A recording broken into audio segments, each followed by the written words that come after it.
하나님께서 살아계심에 대하여 확신이 없다면 그분을 믿을 수가 없죠. 하나님을 모르고 그분의 존재를 모르는데 어떻게 믿음이 성립될 수가 있겠습니까? 그런데 천사들은 하나님을 알고 경배하고 찬송을 합니다. 마귀와 귀신도 하나님을 알고 두렵고 떤다 그랬거든요. 야고보서 2장 19절 말씀에 너희는 하나님이 한 분인 줄 알지 못하느냐, 귀신들도 알고 떠느니라 그랬어요. 그런데 하나님의 형상의 모양대로 지음받은 우리 인간은 하나님을 잃어버리고 알지를 못한단 말이에요. 세상에서 가장 미련한 자가 누구냐? 시편 49편 20절에 보면 하나님이 없다 하는 사람이 가장 어리석고 미련한 사람이라 그랬어요. 지식과 지혜의 근본과 시작은 하나님을 아는 것부터 시작이 되는 겁니다. 하나님을 알지 못하는 지식은 죽은 지식입니다. 그러므로 우리가 하나님을 안다는 이것을 굉장히 큰 자부심을 가지시고, 하나님을 아니까 믿고, 믿으니까 주일날 나와서 하나님 앞에 예배를 드릴 수 있는 거단 말이에요. 우리 생각을 한번 해보세요. 이 우주가 강대합니다. 이 큰 우주를 누가 만들었을까? 세상 과학자들은 진화되었다고 이렇게 이야기합니다. 큰 자가 말을 하니까 사람들이 그걸 받아들여 버리거든요. 하늘에 보면 모래를 막 뿌리는 것 같이 별들이 많은데 그 별이 가만히 서 있는 것 같지만은 굉장한 속도로 움직인단 말이에요. 그 많은 별들이 수억 년을 지나면서 한 번도 충돌하지 아니하고 그 질서를 그대로 유지하고 있다는 것은 이 우주를 관리하는 하나님이 계시다는 의미잖아요. 거기요. 보이는 우주보다 보이지 않는 것이 더 크다 그러거든요. 그 어마어마한 것을 창조 때부터 지금까지 그 법칙에서 벗어나지 않고, 궤도에서 벗어나지 않고 질서대로 법대로 움직이고 있다고요. 이거는 신이 아니면 불가능한 일이단 말이에요. 이런 것을 보면 과연 하나님이 살아계시다, 이것을 우리가 알 수가 있습니다. 이 천지 만물이 있다는 것은 이것을 지은 신이 있다는 것 증명이 되지 않습니까?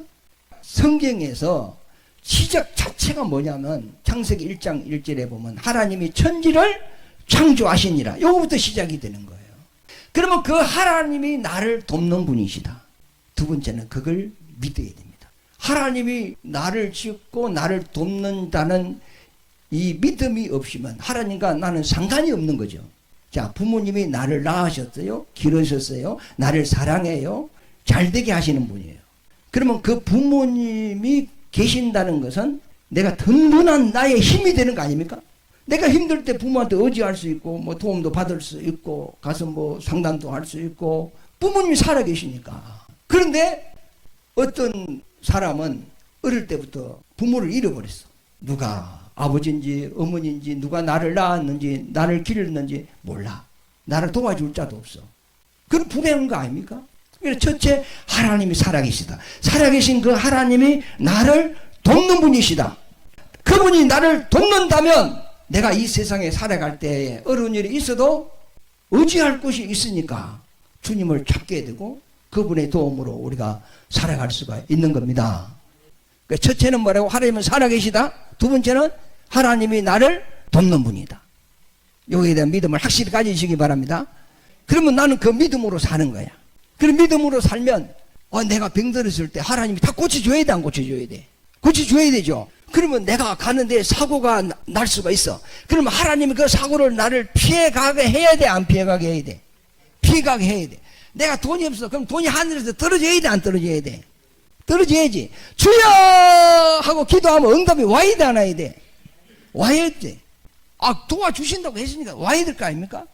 그런데 성경에서는 하나님은 살아계시고 하나님은 너를 돕는 분이다, 우리에게 말씀을 하는데 실질적으로 우리가 세상을 살다 보면 그렇지가 못하잖아요.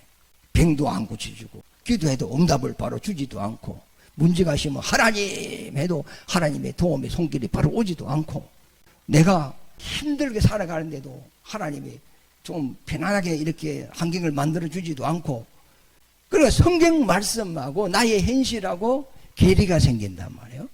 그러니까 사람들이 믿음에 해감이 오는 거예요. 교회 가면 늘 하나님 우리 사랑한다, 복 주신다, 잘 된다, 뭐 그런 말씀을 하는데 실질적인 삶을 통하여서 보면 주님의 큰 손길이 못 느끼는 것 같아. 그런데 성경에는 그 원인이 무엇이냐 했을 때 이사야 59장에서 그 이야기를 해요. 하나님의 손이 짧아서 너희를 구원하지 못하겠느냐? 귀가 둔하여서 너희 말을 듣지 못하겠느냐?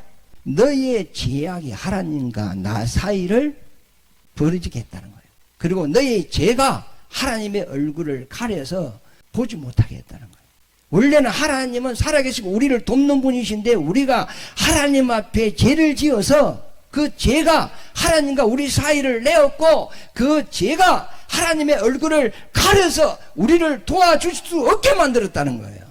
이사야 59장을 한번 읽어보겠습니다. 1절부터 여호와의 손이 짧아 구원하지 못하심도 아니요 귀가 둔하여 듣지 못하심도 아니라 오직 너희의 죄악이 너희와 너희 하나님 사이를 갈라 놓았고 너희 죄가 그의 얼굴을 가리어서 너희에게서 듣지 않으시게 함이니라.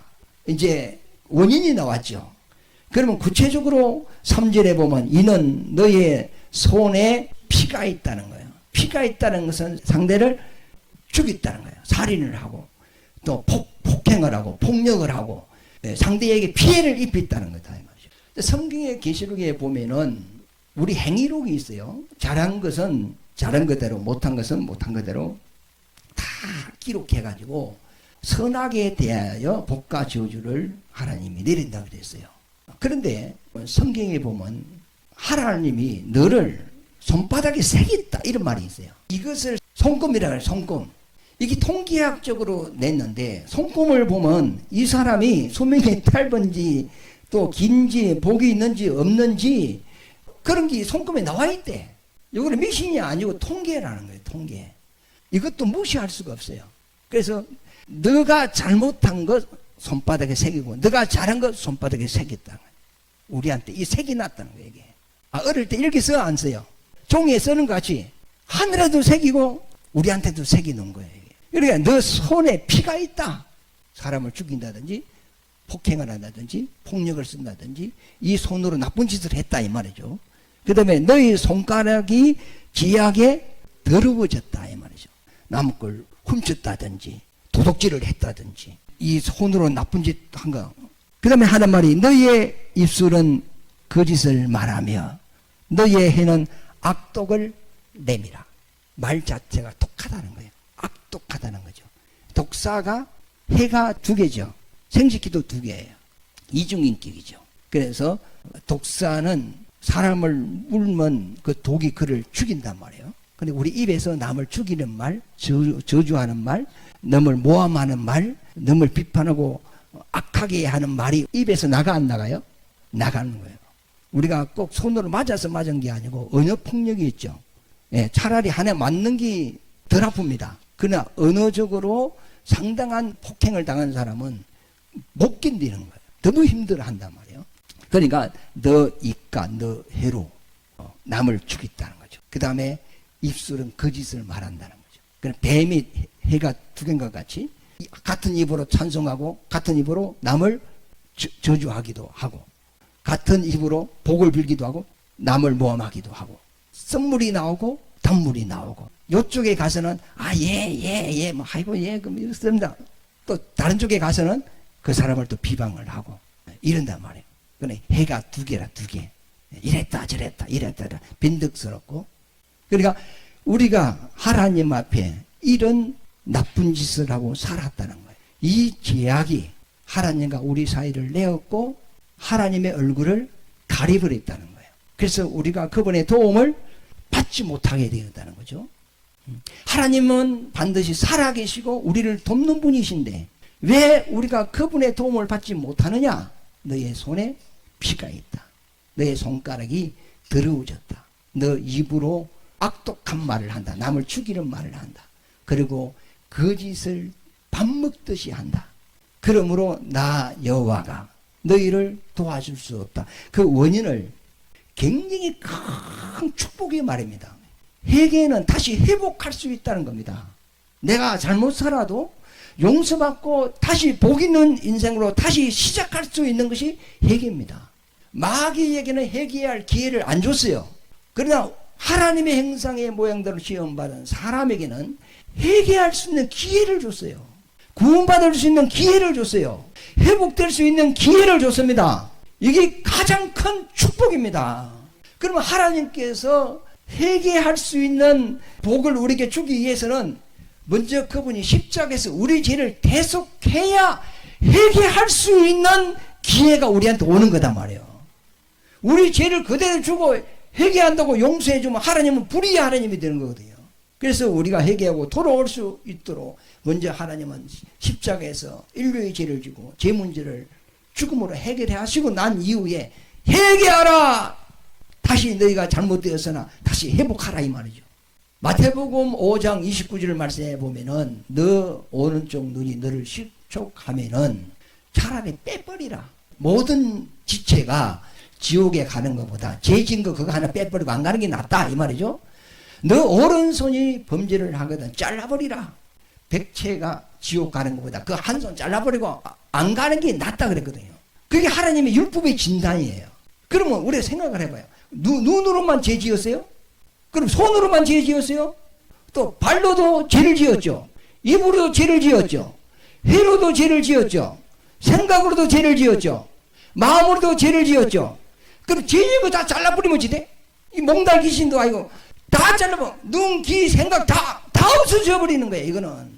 그러면 하나님께서 이렇게 말씀하시는 것은 그분의 목적이 심판이 아니고 회복을 이야기한단 말이에요. 그러므로 회개하라는 겁니다. 너희가 회개하고 내게로 다시 돌아와서 하나님의 형상의 모양대로 지원받는 복 있는 인생으로 다시 시작할 수 있도록 하기 위하여 예수님께서 십자가를 지신 것이다. 그래서 회개하라 이렇게 이야기를 하는 겁니다. 회개하시기를 바랍니다. 우리가 예수 믿고 구원받는 것은 살인을 하고 간음을 하고 도둑질을 하고 나쁜 짓을 해도 예수 믿으면 내 영혼은 천국을 가요. 그런데 뭐가 저주를 받지? 육체가 저주를 받아요.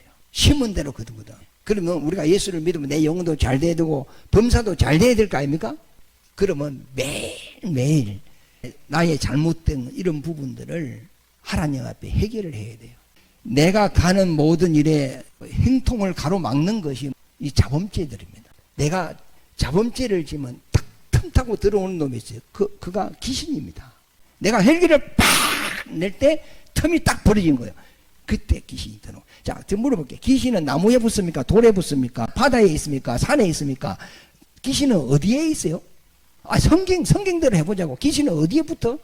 사람에게 붙어요. 귀신은 나무에 안 붙어요. 그 바위에게서 귀신 쫓아내는 거 봤어요? 근데 세상은 어떻게 이야기하냐면 산신령, 물귀신, 또 저 화장실은 직한귀신이라 하고 다 만물에 귀신이 붙었다고 하는데 성경에는 귀신을 자연 속에서 쫓아낸 적이 없어요. 예수님이 귀신 쫓아내는 것은 사람 속에서 다 쫓아냈어요. 그러면 이놈이 어떻게 들어왔느냐? 틈이 딱 버릴 때 딱 들어와요. 그럼 본인이 알아요. 평소에 내가 성격이 이렇지 않는데 갑자기 헬기가 난다든지 짜증이 난다든지 막 갑자기 집에 들어가기 싫다든지 막 평소에 자기가 하지 않는 행동이 나타나요. 영감이 있는 사람은 이건 내가 아니네. 이게 문제가 생겼구나. 더러운 귀신아 예수 이름 명하노니 떠나가라. 떠나가라. 이래 하는 거예요. 그게 가만히 놔놓으면 그가 자기의 생각을 내 속에 더 확장시켜요. 그러면 내 생각은 자꾸 쪼그라지고 귀신의 생각이 자꾸 커져. 그러면 귀신에게 이끌려 다니는 거예요. 그러니까 귀신의 생각이 나를 더 강한 힘으로 나를 지배하기 전에 오늘 들어왔을 때 오늘 안으로 그걸 딱 깨달고 더러운 귀신아 예수 이름 명하노니 떠나가라 이래야 돼. 그게 내 속에 들으시면요 갑자기 사고 나기도 하고 또 다른 귀신을 꺼들이기도 해요. 그러니까 영을 아는 사람은 이걸 용납해서는 안 돼요. 하나님과 나 사이에 영적으로 가로막히고 이 구름이 끼고 이런 것을 하나님과 나 사이를 부러지게 하고 이것을 치워야 된단 말이에요. 그걸 치우는 것이 회개다. 회개. 자, 어제도 비가 왔는데 하늘 구름이 좀 새카마면 비가 오겠네. 알죠? 구름이 더 짙어지면 곧 오겠네. 그러면 이 소나기가 오기 전에 구름 다음에 오는 것이 뭐냐? 천둥입니다. 천둥은 우렁쾅쿵쿵 막 이런단 말이에요. 그러면 천둥 소리 들으면 간이 철렁하죠. 그 죄 지은 놈은 더 철렁하고 죄를 적게 지은 사람도 얼마나 두려움이 있단 말이에요. 그 다음에 오는 게 뭐죠? 번개예요. 번개는 불이 칼날같이 땅에 꼽히는 거 아닙니까? 불빛이 하늘에서 쫙 와서 땅에 탁 꼽히거든. 그러니까 나무, 고목나무를 때리면 고목나무 가지가 부러지기도 하고, 전봇대를 때리면 배낙기가 나가버리기도 하고. 그런데 이 번개가 사람도 맞을 수가 있는데 거의 사람을 안 때리고 산에, 전선줄에, 이런데 나무에 이렇게 친단 말이에요. 그거는 성경에 보면 번개와 내성은 하늘 보좌로부터 온다는 그런 내용이 있어요. 그게 인간들에게 주는 경고입니다. 회개하라, 회개하라 하는 하나님의 경고로 우리가 들어야 됩니다. 그러니까 먹구름이 끼 있단 말이에요. 아, 비가 오겠네? 비가 오게 되는 천둥, 번개 막 같이 동반을 한단 말이에요. 그러면서 소나기가 샥 쏟아져요. 쏟아지면은 농작물이 물에 담겨버려요. 그 산사태가 나고 인간들이 피해를 입는단 말이에요. 그게 이제 매 맞은 거거든, 사실은요. 그러니까 하나님이 우리를 징계를 할 때 갑자기 하는 게 아니고 먼저 경고를 줍니다. 여러분, 예를 들어서 교통사고 날 때 좀 예민한 사람들은 그 전에 그 신호를 알아요. 꿈이라든지 그 기분이 이상하다든지 이런 것이 먼저 와요. 이 세상을 떠나가는 사람도 한 3일 전에는 본인이 대충 안 돼요. 우리 그때 교회 장로님이 계셨는데 이암이 들었어. 그런데 일어나지도 못했어. 대소변 받아냈어. 돌아가시기 3일 전에 일어났어. 교인들한테 인사도 하고. 그게 마지막 인사였어. 총기도 돌아왔어. 사모리에 죽었어. 어떤 문제가 오기 전에 먼저 거기 신호가 옵니다. 그때 회개해야 됩니다. 그때 돌이켜야 됩니다. 그러나 우리가 그걸 감지를 못하면 그대로 당하는 거예요. 이 므낫세라는 이 왕은 유다 14대 왕이에요. 근데 그 아버지가 히스기야입니다. 히스기야는 정말로 하나님을 경외하는 사람이었어요. 그 앞에 있는 왕들이, 조상들이죠. 그 역대 왕들이 우상을 섬기고 하나님의 성전을 더럽히고 그랬어요. 그 하나님의 절기를 피하고 율법을 백성들에게 안 가르쳤거든요. 제사장들을 다 몰아내버리고 그랬어요. 그런데 히스기야가 왕이 되고 난 이후에 개혁을 했어요. 하나님 성전을 깨끗하게 하고 레위 지파를 다 다시 불려서 백성들에게 율법을 가르치게 하고 성전에서 하나님을 섬기게 하고 절기를 회복시키고 그 안식일을 회복시키고 백성들을 다시 하나님 앞으로 나올 수 있도록 하나님을 사모할 수 있도록 섬길 수 있도록 이렇게 했어요. 그래서 다윗 이후로 하나님께서 히스기야를 칭찬한 것이 히스기야 왕입니다. 근데 그 아들이 누구냐? 므낫세였어요. 근데 이 므낫세는 그 아버지와 정반대로 하나님의 성전에 우상을 가지고 들어오고 성전을 더럽히고 레인을 쫓아 절기도 피해버리고 율법도 피해버리고 이랬어요. 그래서 하나님께서 그리 하지 마라 하고 경고를 했거든요. 자, 한번 볼까요? 오늘 본문 말씀, 본문을 이해를 해야 되니까. 자, 10절 시작. 여호와께서 므낫세와 그의 백성에게 일어섰으나, 미리 일어섰죠? 그들이 듣지 아니하므로 이 백성을 참 그 인격적으로 모독을 받고 그렇게 했단 말이에요. 이제 그 환난 가운데 12절에 그가 환난을 당하여 그의 하나님의 여호와께 간구하고 그의 조상들의 하나님 앞에 크게 겸손하여 이제 정신 차렸죠. 이 환난을 당하면서 내가 잘못했구나 이렇게 생각하고 하나님께 간구했다. 간구 회개한 거죠. 회개했는데 크게 겸손한 마음으로 자기의 잘못을 깨닫고 기도를 한 겁니다. 13절에 기도하였으므로 하나님이 그의 기도를 받으시고 그의 간구를 들으시사 그가 예루살렘에 돌아와서 다시 왕위에 앉게 하심에 므낫세가 그제서야 여호와께서 하나님이신 줄 알았더라. 그러니까 회개하니까 하나님이 다시 므낫세를 나라로 돌아오게 하시고 또 왕권을 회복시켜 주셨다 이 말입니다. 그러니까 므낫세가 비록 잘못해도 하나님 앞에 크게 겸손했단 말이에요. 내가 잘못했습니다. 나는 죄인입니다. 저를 용서해 주옵소서.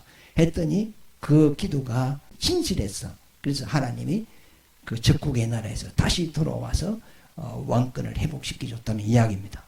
이와 마찬가지로 우리가 잘못 살았다 할지라도 회개하고 하나님께 돌아오면 이 문하세가 다시 왕권이 회복되는 것 같이 복이 회복될 것입니다.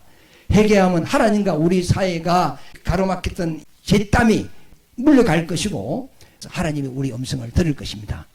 그래서 겸손한 마음으로 회개하여서 하나님께로 돌아가시기 바랍니다.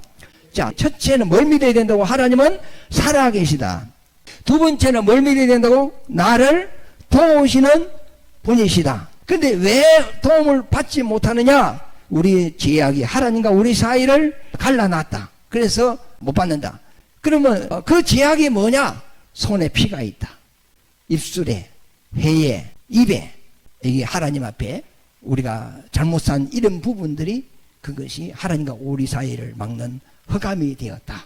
그러나 이것을 허감을 물러나게 하는 방법은 회개의 기도밖에 없다. 이것을 이야기하고 있습니다. 그래서 성경에는 겸비하고 겸손이라는 말이 있어요. 겸비라는 말은 낮을 빗자를 쓰거든요. 자기를 낮춘다는 겁니다. 그래서 하나님, 내가 잘못했습니다. 용서해 주옵소서. 이렇게 낮춘다는 거죠. 자, 본인이 정말로 하나님 앞에 잘못했다는 것을 깨달아지면 굉장히 겸손해지겠죠.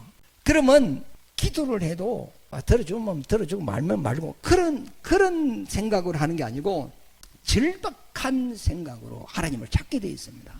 자, 물에 빠졌어요. 지금 물에 빠지고 사람이 죽어가면서 사람이 지나가니까 여보세요, 내가 물에 빠졌습니다. 좀 건져 주셨으면 좋겠습니다. 이랬어. 길을 가는 사람이 그 소리를 들을 때 농담으로 생각됩니까? 진짜로 생각합니까? 농담으로 생각하는 거죠. 근데 어떤 사람이 물에 빠져서 살려 이렇게 하면 어찌 돼요? 길 가는 사람이 물에 바로 뛰어들어갑니다. 자기가 수영하는지 못하는지도 몰라.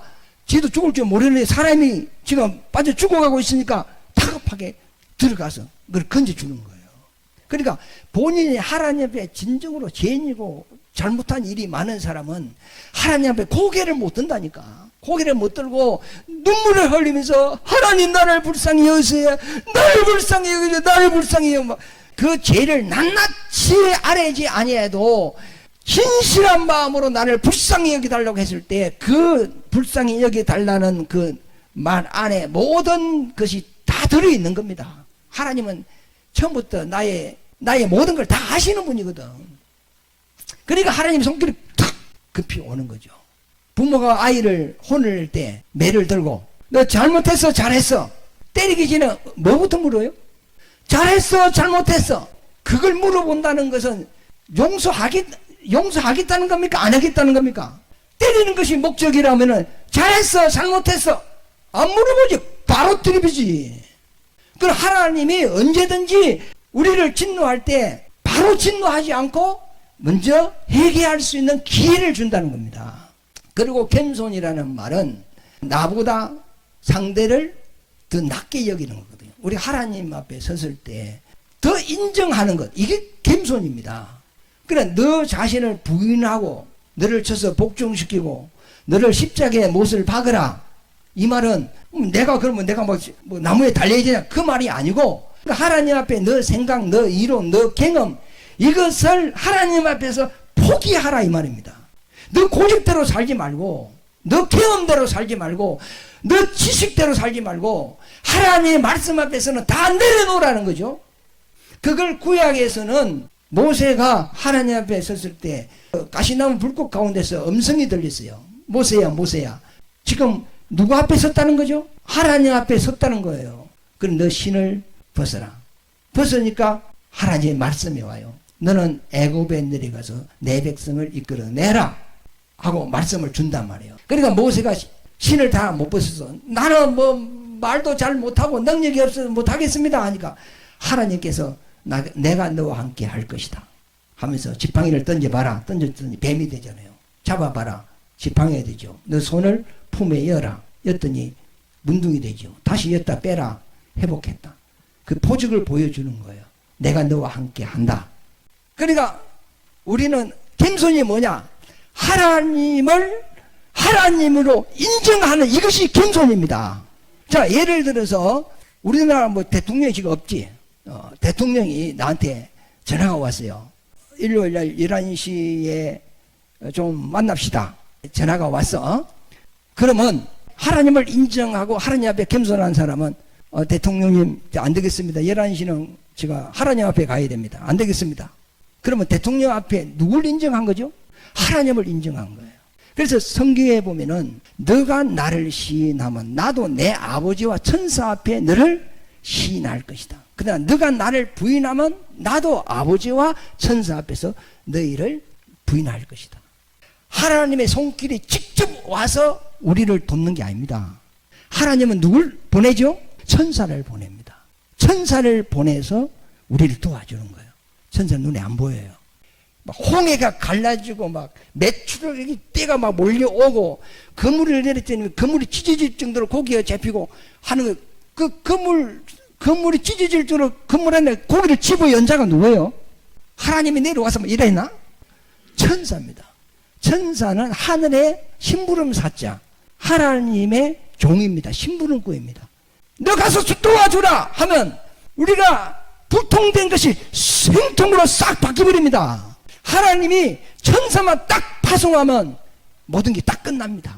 그래서 너가 나를 시인하면 내 아버지와 천사 앞에서, 왜?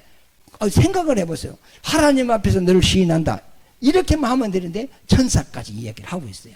시인할 것이다. 인정할 것이다. 너 나 인정해. 나도 너 인정할 것이다. 그런데 하나님을 인정하지 않는 사람은 대통령님 11시라고요? 알겠습니다. 하나님 앞에 안 오고 대통령 만나러 가는 거야. 그래, 겸손이라는 것은 어떤 상황 속에서도 하나님을 인정하는 것, 하나님을 시인하는 것. 하여튼 하나님과 우리 사이를 이 가로막은 이것은 회개로 없어진다는 것.